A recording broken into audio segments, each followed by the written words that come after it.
Assalamualaikum warahmatullahi wabarakatuh. Sebelumnya saya akan memperkenalkan diri terlebih dahulu. Nama saya Erna Suminarti. Saya mengajar di sebuah sekolah swasta, yaitu di SMK Yaseda, Cilawu, Garut, Jawa Barat. Di mata pelajaran Produk Kreatif dan Kewirausahaan kelas 11, saya akan menjelaskan tentang materi sistem produksi produk usaha. Setelah seorang wirausaha dapat memenuhi kebutuhan sumber daya usahanya, maka selanjutnya adalah merencanakan produksi atas produk usaha yang dimilikinya. Tahap awal dalam pelaksanaan proses produksi adalah merencanakan produk yang akan diproduksinya. Seperti pada gambar 5.1 di atas, gambar tersebut menunjukkan seorang wirausaha yang sedang memproduksi tahu. Sebelum memproduksi tahu, wirausaha tersebut memerlukan perencanaan produk terlebih dahulu. A. Pengertian produksi dan sistem produksi. 1. Pengertian produksi. Produksi merupakan kegiatan atau menciptakan atau menambahkan manfaat suatu barang dan jasa yang dapat digunakan untuk memenuhi kebutuhan. Manfaat atau utility yang diciptakan terdiri dari manfaat bentuk, manfaat tempat, dan manfaat waktu. Yang pertama, manfaat bentuk. Seorang wirausaha membuka usaha pengolahan limbah plastik menjadi berbagai kerajinan tangan yang cantik, mengolah sampah rumah tangga menjadi makanan ternak, mengolah singkong menjadi keripik, dan sebagainya. Yang kedua, manfaat tempat. Sebagai contoh, seorang wirausaha membuka usaha penjualan batu-batu sungai di daerah perkotaan yang diambil dari sungai di desa. Atau seorang petani membawa kelapa hasil kebun untuk dijual ke pasar di kota, dan yang lain-lainnya. Yang ketiga, manfaat waktu. Seorang wirausaha melakukan kegiatan penyimpanan sebagian padi hasil panennya untuk dijual atau dimanfaatkan pada musim paceklik. Yang kedua, pengertian sistem produksi.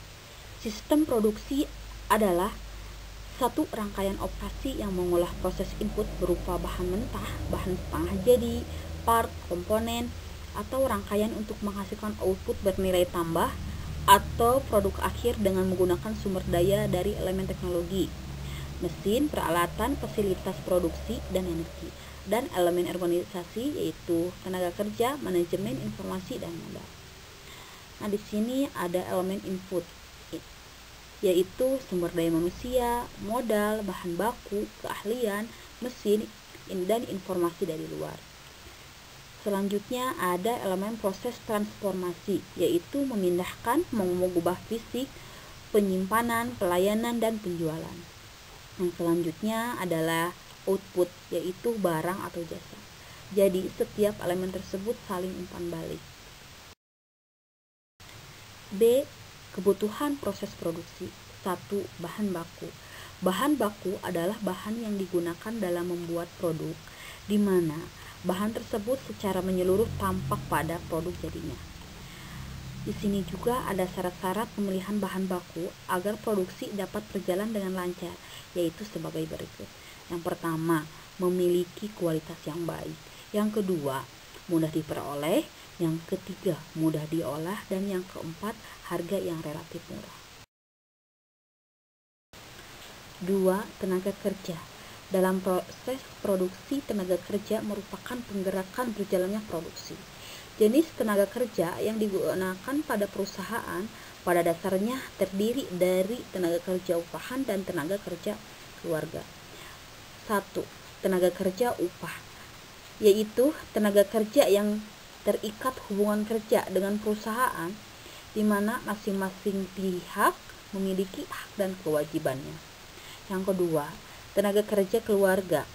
Tenaga kerja keluarga ini yang berasal dari lingkungan keluarga yang umumnya dalam melaksanakan pekerjaannya itu tidak diupah. Tenaga kerja jenis ini digunakan pada perusahaan-perusahaan kecil atau perusahaan yang masih berskala usaha rumah tangga. 3. Mesin dan peralatan. Mesin dan peralatan yang digunakan dalam suatu proses produksi memiliki peran yang cukup besar di dalam keberhasilan perusahaan dalam menghasilkan produksi, baik dalam kualitas, kuantitas, maupun kontinuitas. Setelah wirausaha telah menetapkan produk yang akan diproduksi, maka wirausaha mengidentifikasi kebutuhan mesin dan peralatan produksi, baik jumlah, jenis, kapasitas, dan spesifikasi lainnya.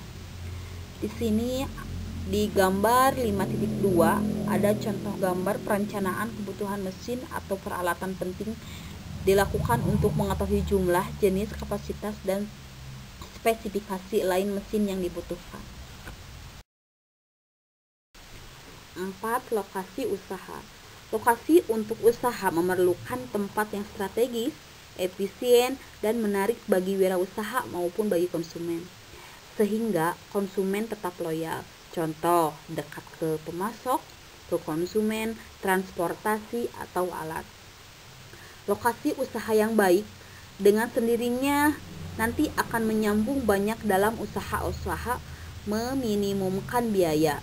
Lokasi usaha yang baik akan menghasilkan biaya transportasi, biaya produksi, dan biaya distribusi barang jadi relatif kecil. Nah, di sini juga ada faktor-faktor utama dalam memilih lokasi usaha yang baik sebagai berikut. Yang pertama, dekat dengan lokasi sumber bahan baku. Yang kedua, kedekatan dengan lokasi pasar produk perusahaan. Yang ketiga, ketersediaan fasilitas transportasi. Yang keempat, ketersediaan tenaga kerja. Dan yang kelima, ketersediaan pembangkit tenaga. 5. Biaya produksi. Biaya produksi adalah semua pengeluaran yaitu dilakukan oleh perusahaan untuk memperoleh faktor-faktor produksi dan bahan-bahan mentah yang akan digunakan untuk menciptakan barang-barang yang diproduksi perusahaan tersebut. Biaya produksi digolongkan menjadi dua, yaitu menurut perilaku dan menurut jenisnya. Yang pertama, biaya produksi menurut perilaku terdiri atas 1. Biaya tetap. Biaya tetap yaitu biaya yang besarnya tetap berapapun jumlah produksinya, bahkan saat perusahaan tidak memproduksi. Misalnya, biaya untuk gaji tenaga kerja tetap, penyusutan alat. Dan yang kedua, biaya tidak tetap, yaitu biaya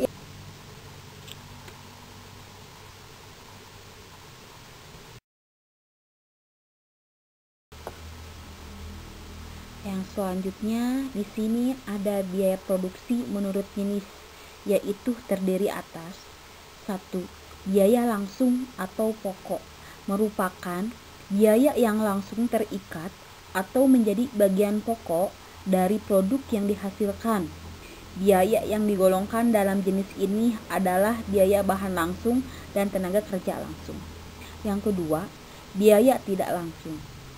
Biaya tidak langsung merupakan biaya yang secara tidak digunakan untuk menghasilkan produk atau biaya terikat bukan pada bagian pokok dari produk yang dihasilkan.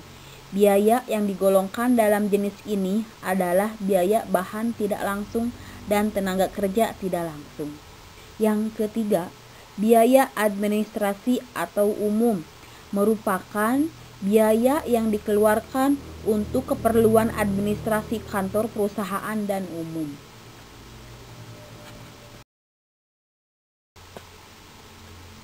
C. Proses produksi. Pada subbab yang lalu telah dijelaskan mengenai kebutuhan proses produksi atau input yang berpengaruh terhadap jumlah dan kualitas produk yang diharapkan oleh pasar dan perusahaan. Selain input, proses produksi juga berpengaruh terhadap kualitas produk yang dihasilkan. Proses produksi adalah suatu kegiatan yang melibatkan tenaga manusia, bahan, dan peralatan untuk menghasilkan produk yang berguna atau bernilai lebih. Proses produksi melalui beberapa tahap, yaitu merupakan aktivitas menyeluruh untuk dilakukan oleh tenaga kerja produksi yang membuat produk. Tahapan-tahapan ini disebut tahapan produksi.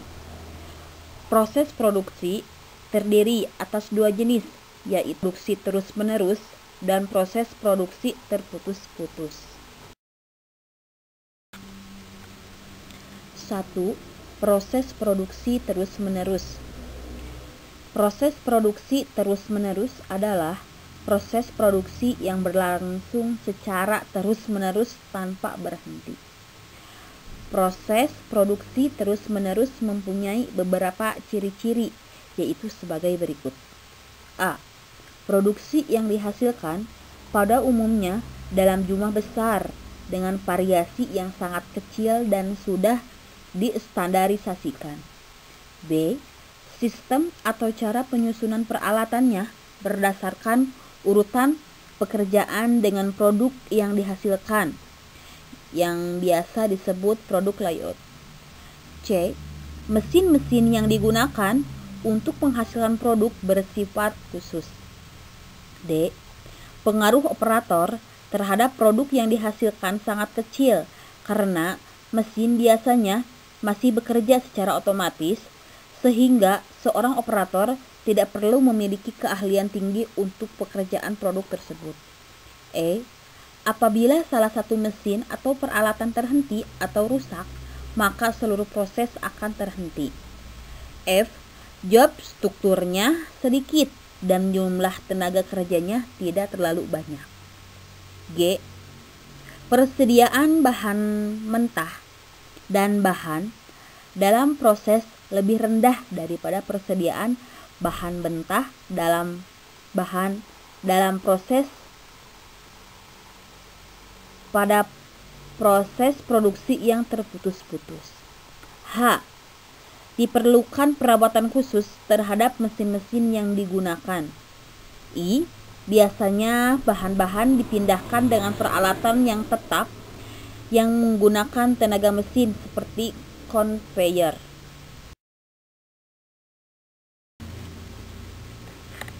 Di gambar 5.4 di sini adalah contoh industri yang melakukan produksi terus-menerus adalah industri gelas.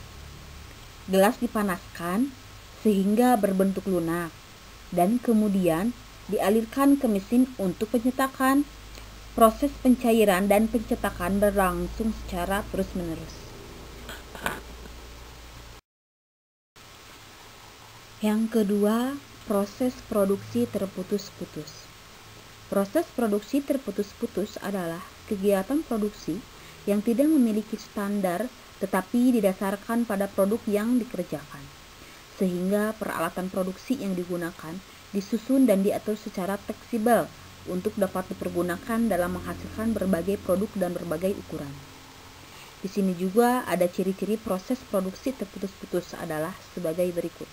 A. Produk yang dihasilkan biasanya dalam jumlah kecil dengan variasi sangat besar dan didasarkan pada pesanan. B. Sistem atau cara penyusunan peralatan berdasarkan fungsi dalam proses produksi atau peralatan yang sama dikelompokkan pada tempat yang sama, yaitu yang disebut dengan proses layout. C. Mesin-mesin yang digunakan untuk menghasilkan bermacam-macam produk dengan variasi yang hampir sama. D. Pengaruh operator terhadap produk yang dihasilkan cukup besar. E. Proses produksi tidak akan terhenti walaupun terjadi kerusakan salah satu mesin. F. Persediaan bahan mentah pada umumnya tinggi karena tidak dapat ditentukan pesanan apa yang akan dipesan oleh pembeli. Di gambar 5.5 ini adalah salah satu contoh dari perusahaan yang menggunakan proses produksi terputus-putus, yaitu perusahaan mebel. Mungkin untuk pembahasan di materi sistem produksi produk usaha di mata pelajaran produk kreatif dan kewirausahaan kelas 11 dicukupkan sampai di sini. Wassalamualaikum warahmatullahi wabarakatuh. Sekian dan terima kasih. Sampai jumpa kembali di pertemuan selanjutnya.